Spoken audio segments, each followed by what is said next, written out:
Hi everyone. Last part के अंदर हम लोगों ने यहाँ पे प्रोडक्ट्स की लिस्टिंग करवा ली थी और ये प्रोडक्ट्स कहाँ से आ रहे थे, इस एपीआई से। इसका इंटीग्रेशन भी हम लोग ऑलरेडी कर चुके हैं। सो इस पार्ट के अंदर क्या करने वाले हैं, जैसे ही हम लोग किसी भी प्रोडक्ट को ऐड टू कार्ट करेंगे ना, तो एक तो यहाँ पे आइटम ऐड हो जाएगा। उसके बाद में इस बार ओनली काउंट नहीं जाएगा कार्ट के अंदर, उसकी पूरी डिटेल्स जाएगी। जैसे कि मैं ऐड टू कार्ट कर देता हूँ सेकंड वाले आइटम के ऊपर, तो इसकी जितने भी डिटेल्स है, जैसे क्या प्राइस है, क्या नाम है, क्या कैटेगरी है, क्या ब्रांड है, सारी की सारी हमारे कार्ट के अंदर चली जाएंगी। उसके साथ साथ इस बटन के ऊपर एडेड इन कार्ट का ऑप्शन भी आ जाएगा, यानी कि दोबारा से ऐड नहीं कर सकते हम लोग इसको। अब ये सेकंड ऑप्शन मैंने ऐड कर लिया। अब मान लो मैं एक और ऐड कर लेता हूँ, एक और ऐड कर लेता हूँ, तो ये जितने भी प्रोडक्ट्स हैं यहाँ पे कार्ट के अंदर ऐड हो चुके हैं। 3 4 भी हो गए, 5 भी हो गए, इस तरीके से। सो जो भी प्रोडक्ट्स यहाँ पे कार्ट के अंदर ऐड हो जाएंगे उनको हम लोग दोबारा से ऐड नहीं कर सकते। ये फंक्शनैलिटी बनाने वाले हैं। अगर पॉइंट्स की बात करें, सबसे पहले हम लोग स्लाइस के कोड को अपडेट करेंगे ताकि प्रोडक्ट के डाटा को रेडेक्स स्टोर के अंदर ऐड करवा दें। देन हम लोग इस सिलेक्टर को भी अपडेट करेंगे, जो आपको यहाँ पे सिलेक्टर दिख रहा है ना। अभी के लिए तो यहाँ पे काउंट था, बट देन पूरे के पूरे प्रोडक्ट का डाटा मिलेगा, तो यहाँ पे सिंपल काउंट नहीं मिलेगा। सिंपल काउंट दिखाने के लिए आपको यहाँ पे थोड़ा सा कोड को चेंज करना पड़ेगा।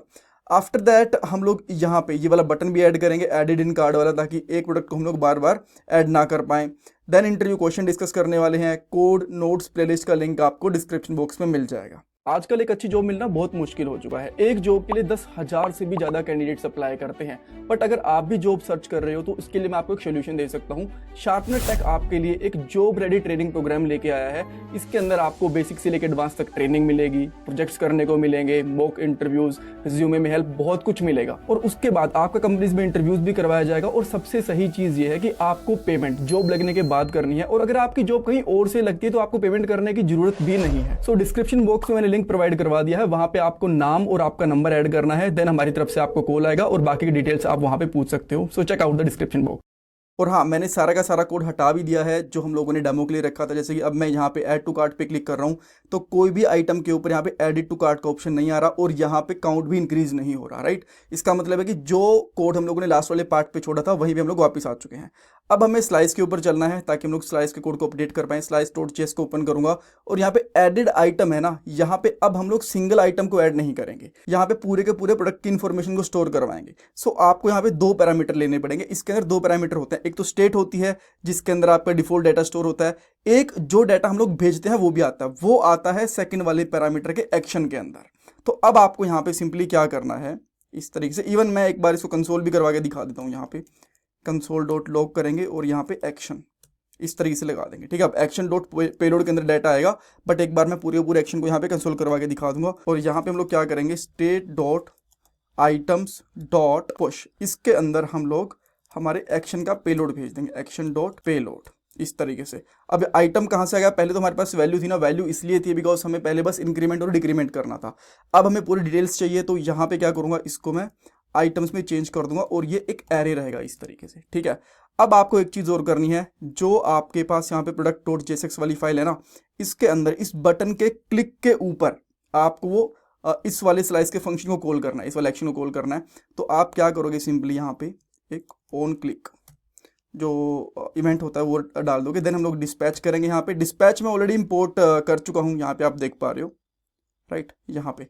सो ये मैंने डिस्पैच करा एंड डिस्पैच के अंदर हम लोग यहाँ पे डाल देंगे ऐड आइटम। अब ये ऐड आइटम ऊपर से हम लोगों ने ऑलरेडी इंपोर्ट भी कर रखा है, यहाँ पे आप देख पा रहे हो। रिमूव आइटम की जरूरत नहीं है, इसको मैं यहाँ से हटा देता हूँ। ठीक है, और ये इस तरीके से एक फंक्शन के जैसे जाएगा और इसके अंदर हम लोग यहाँ पे आइटम को पास करेंगे। ये आइटम कहाँ से आया, जो हमारे पास यहाँ पे इस लूप के अंदर था। ठीक है, तो अब हमारे पास आउटपुट क्या आ रहा होगा, एक बार मैं आपको दिखा देता हूँ। यहाँ पे कुछ भी नहीं आया, आप देख पा रहे हो यहाँ पे, बिकॉज पहले जो 0 थी ना वो भी आना बंद हो चुका है।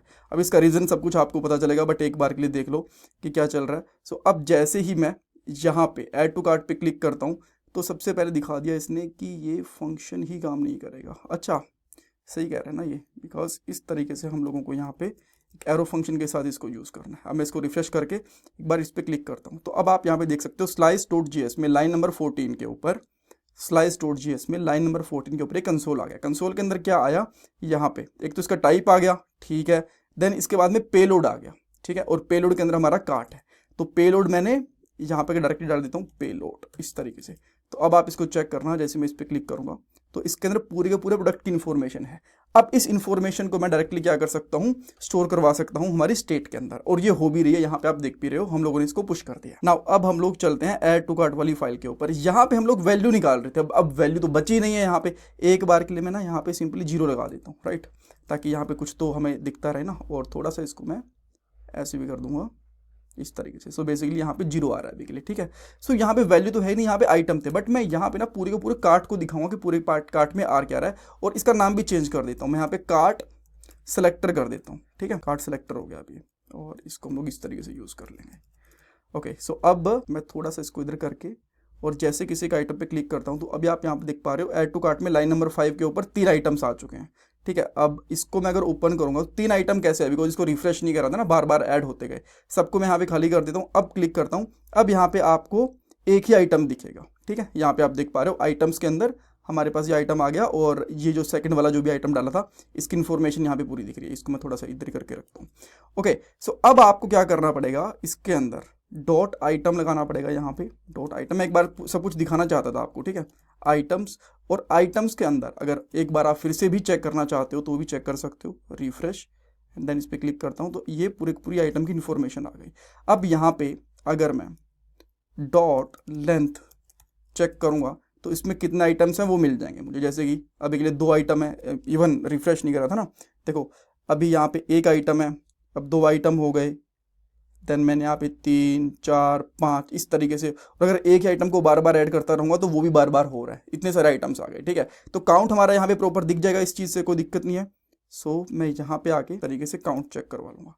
अगर इसकी लेंथ है तो यहाँ पे इसकी लेंथ दिखाए, अगर इसकी लेंथ नहीं है तो ये 0 दिखाए, बिकॉज हो सकता है ना यहाँ पे कोई आइटम हो ही ना इनिशियल टाइम के ऊपर, तो ये बाय डिफॉल्ट इसको 0 भी दिखाएगा, ठीक है। तो अब मैं यहाँ पे आता हूँ, एंड अब आपको यहाँ पे बाय डिफॉल्ट 0 दिखेगा। और जैसे मैं यहाँ पे आइटम को ऐड करूँगा, देखो 1 हो गया, 2 हो गए, इस तरीके से बढ़ते रहेंगे। अब ये 3 हो गए इस तरीके से, ठीक है। नाइस। अब एक तो ये वाला जो क्लियर कार्ट वाला बटन है ना, इसको हटा देते हैं, इसकी जरूरत नहीं है। यहाँ पे आके देन, अच्छा यहाँ पे नहीं, ये तो हमारा product.js वाली फाइल थी ना। सो इसके लिए हमें जाना पड़ेगा app.jsx वाली फाइल के अंदर, और इसको हटा देते हैं। इवन दोनों ही चीज़ों को हटा देते हैं, दोनों ही चीज़ों की जरूरत नहीं है हमें, ठीक है। हेडर और प्रोडक्ट डायरेक्टली चलने देते हैं, ठीक है। अब थोड़ा सा बेटर लग रहा है, बीच में कुछ है नहीं तो। ओके, सो अब नेक्स्ट चीज़ क्या कर सकते हैं, जैसे ही एक आइटम इस कार्ट के अंदर ऐड हो गया तो दोबारा ऐड ना हो पाए, इस बटन को डिसेबल करवा देंगे, ठीक है। तो इसके लिए जो आपका सेलेक्टर यहाँ पे ना ऐड टू कार्ट के अंदर, सेम सेलेक्टर आपको यहाँ पे भी चाहिए, प्रोडक्ट के अंदर भी चाहिए। तो मैं इसको कॉपी एंड पेस्ट कर लेता हूँ यहाँ पे, इसमें कोई दिक्कत नहीं है। सेलेक्टर हमारे पास आ गया। ये यूज सेलेक्टर हम लोगों ने हुक पहले से इंपोर्ट करके रखा था, सब कुछ सही है। अब यहाँ पे ना आपको चेक करना पड़ेगा कि कब कौन सा बटन दिखाना है। तो इसके लिए यहाँ पे आके JSX वाली ब्रेसेस लगा दो, और कार्ट सेलेक्टर जो हमारा है उसके ऊपर हम लोग यहाँ पे चला देंगे फाइंड वाला मेथड। अब जैसे ही फाइंड वाला मेथड चलाएंगे, सो इसके अंदर हमारे पास एक आइटम भी आएगा। अब आइटम तो ऊपर भी ले रखा है यहाँ पे सेम वेरिएबल, तो यहाँ पे मैं आइटम तो रख नहीं सकता, अदरवाइज वो ओवरलैप करेगा। तो मैं इसका नाम रख लेता हूँ कार्ट आइटम। और एक चीज़ और मुझे गड़बड़ लग रही है, यहाँ पे मैंने कार सेलेक्टर कर दिया, कार्ट सेलेक्टर होना चाहिए था। इसको यहाँ पे भी चेंज करना पड़ेगा। एंड अगर यहाँ पे भी सेम गड़बड़ कर रखी है क्या, हाँ ये तो हर जगह सेम गड़बड़ हो गई थी, तो इसको हम लोग फिक्स कर लेते हैं। अच्छा, ये आइटम हम लोग ने निकाल लिया ना। हम लोग चेक करेंगे कि अगर जो इस कार्ट आइटम की जो आईडी है वो आइटम के आईडी से मैच तो नहीं कर रही।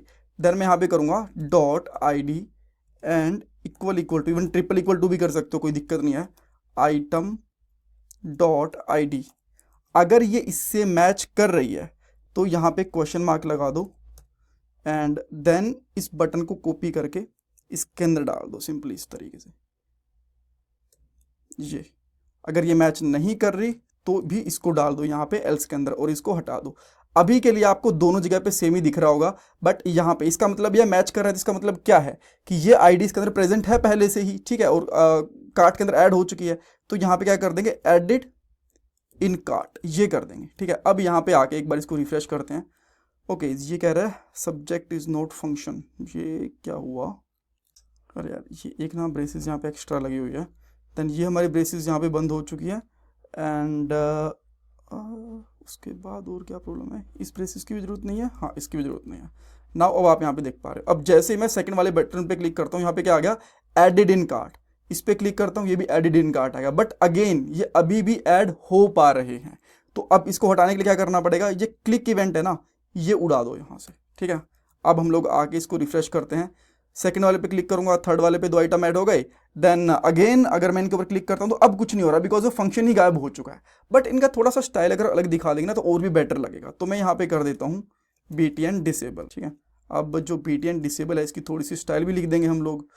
सो .css वाली फाइल के अंदर जाके सबसे लास्ट में लिख देंगे .btn डिसेबल, और इसका हम लोग बैकग्राउंड कलर हम लोग कर सकते हैं मे बी